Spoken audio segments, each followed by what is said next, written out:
Bonsoir amis sportifs, amateurs de foot de talus et proches du FC Écublens. Bienvenue sur la Web TV pour l'épisode numéro 42 de notre émission l'Aftermatch. Nous recevons dans un premier temps deux invités du FC Puy 2, l'entraîneur Michel Vuillemin, ainsi que le numéro 19, le portier Stéphane Gigandet. Bonsoir messieurs. Bonsoir. Donc, nous allons revenir avec vous sur la 6e rencontre de championnat. Les deux équipes viennent de se séparer sur le score de 4-0 pour le FC Écublens. Donc Michel, que peux-tu nous dire sur la confrontation de cet après-midi? Je pense que sur le match d'aujourd'hui, le premier but d'Écublens est venu assez rapidement, ça nous a un petit peu déstabilisé. Je pense que Écublens est actuellement, en tout cas sur le match d'aujourd'hui, a plus de maturité. Puis essayant d'introduire petit à petit de jeunes joueurs. Donc je crois que l'expérience peut-être, le goal du début de match, le deuxième goal qui vient tout de suite derrière, après nous a mis un petit peu en difficulté. Je crois que c'est ces 25 premières minutes qu'on décidé du résultat final. Justement, tu nous parles des 25 minutes. Quels autres détails ont fait la différence aujourd'hui? Alors je pense à mon avis, Écublens plus agressif sur le ballon, ont mis plus de pression, ont su bloquer quand même nos attaquants assez haut. Écublens est venu chercher assez haut nos joueurs. On a eu peu d'espace, même d'espace sur les couloirs. Je pense spécialement l'agressivité a fait la différence. L'agressivité sur le ballon, dans le bon sens du terme. Merci Michel pour ces réactions sur le match de cet après-midi. Stéphane, quelles étaient les intentions du coach avant le match et avez-vous pu respecter ses consignes? Les consignes étaient l'agressivité, ce qui n'a pas été pour moi non plus le cas. On n'a pas respecté ça cet après-midi. Un petit peu, certains joueurs l'ont fait, mais pas tout le monde. Les autres consignes, c'était la communication. Non plus, on n'entend pas parler beaucoup. C'est notre défaut à nous. Avec les jeunes qui n'osent pas parler, c'est un des problèmes aussi. Pour les vieux, on a l'expérience, on sait comment parler, mais les jeunes, ils n'osent pas parler comme ils devraient le faire. On n'a pas pu avoir d'occasion, 0 shoot au goal. Voilà, c'est un match comme ça, on a été dangereux, on a certaines consignes qu'on a respectées. Défensivement, le milieu, de redresser sur le milieu quand vous devez dégager aux 5 mètres, ça c'était bon. Voilà, c'est l'agressivité quand même. Penses-tu qu'avec un effectif complet, vous auriez pu poser plus de soucis au FC Écublens? Franchement, oui. Avec notre effectif, ça aurait été un match plus serré. D'accord, c'est vrai que la semaine dernière, vous avez gagné 7-1 contre Aigle. Un match, je pense, assez facile à tes yeux. Est-ce que tu peux peut-être revenir un petit peu sur cette rencontre? Parce que nous, ça nous a un peu choqué du côté d'Écublens. Je vais vous dire, quand nous, on arrive, c'est à chaque fois 1h30 à l'avance. Et les joueurs d'Aigle, à une demi-heure du match, ils étaient 8. Ah d'accord. Alors voilà. Et il y en a qui étaient encore en train de téléphoner à leurs joueurs pour allez, viens, on joue. Il y en a même qui n'étaient même pas au courant qu'ils avaient un match. Merci Stéphane pour ces réactions. On va passer maintenant à notre deuxième thème, donc le championnat 2011-2012. Michel, que penses-tu de votre début de saison? Alors, ça pour résumer assez court, simplement donc le but de Puy cette saison était vraiment on a eu pas mal de départs et notre but est vraiment maintenant d'introduire des jeunes joueurs. J'appellerais c'est une saison de transition pour Puy.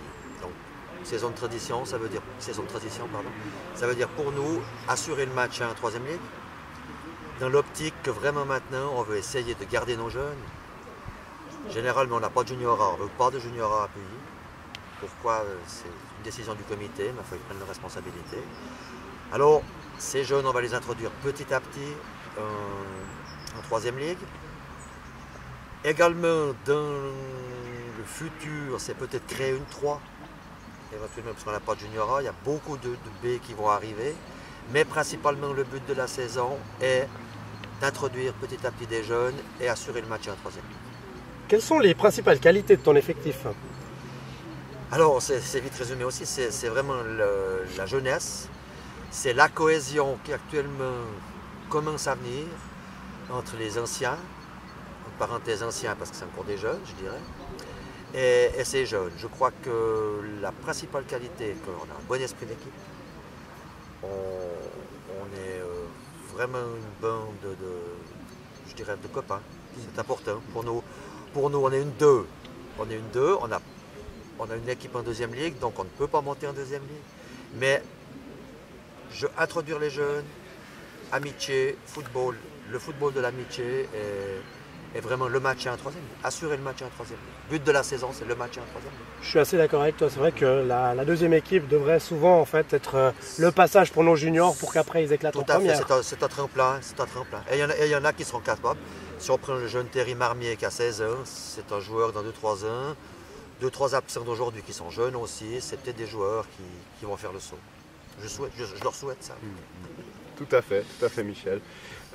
Stéphane, je crois savoir que tu es le plus ancien de l'équipe, je me trompe? Un des plus anciens. Un des plus anciens, alors voilà, je fais erreur. Mais, voilà, non, au début, normalement, c'était moi. D'accord.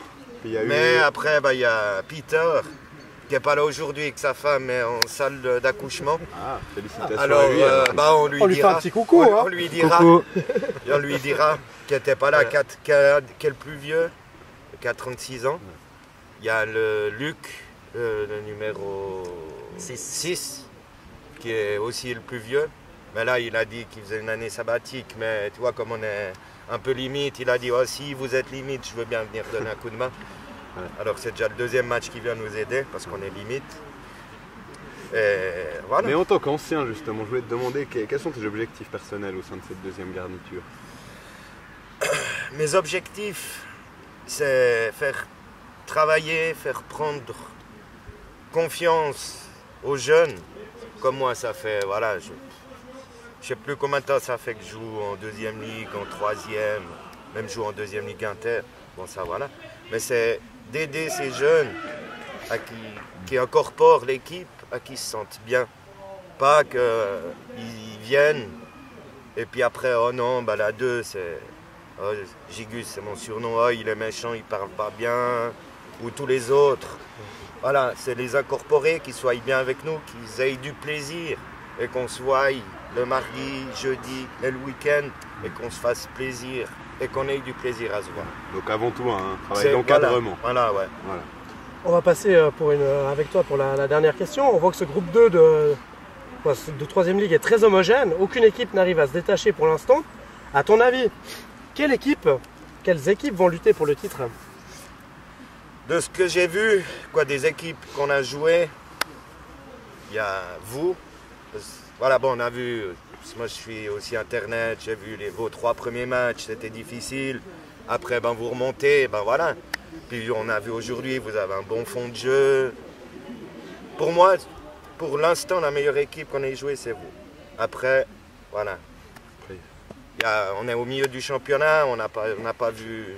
De ce que j'entends, il y a Rapide Montreux qui veut.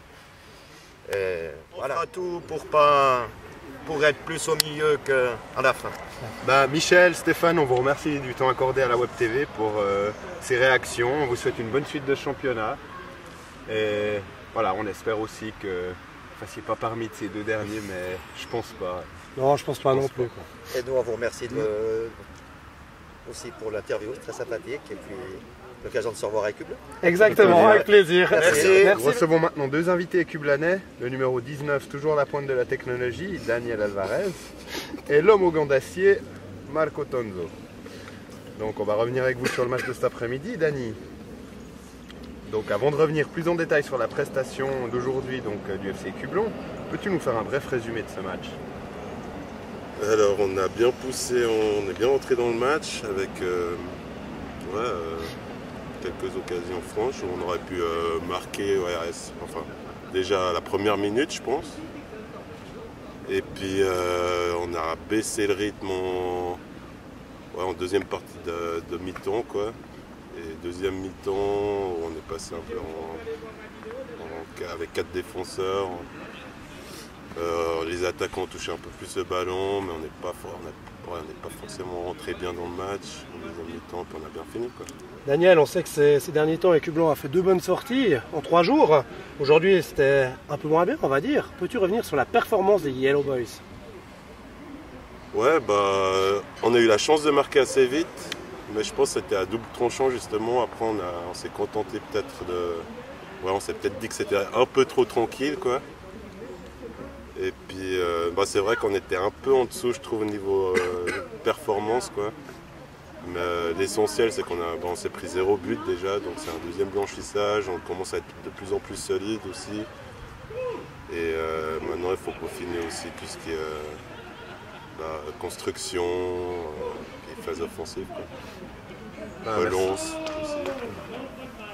Merci Dani. Marco, on va revenir avec toi aussi sur le match. Par rapport au match de Vignoble, l'équipe reste-t-elle dans la bonne dynamique? Alors dans la bonne dynamique, je dirais oui, du fait qu'on marque enfin des goals puis on n'en prend pas dans cette dynamique-là. Par contre, pour aujourd'hui, par rapport à Vignoble, je trouve qu'on a joué largement moins bien.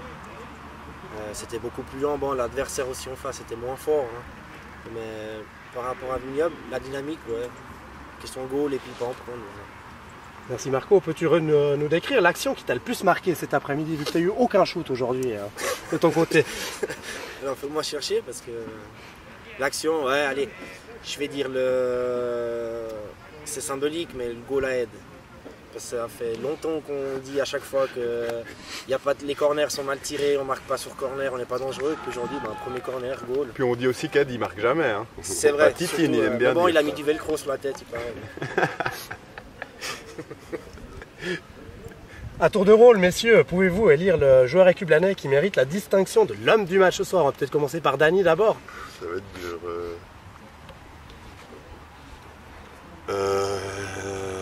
Allez, je vais nommer Luka, parce qu'il a changé pas mal de postes, il s'est bien adapté aussi justement quand il était dans le couloir, il était encore de l'autre côté aussi, donc Luka pour moi.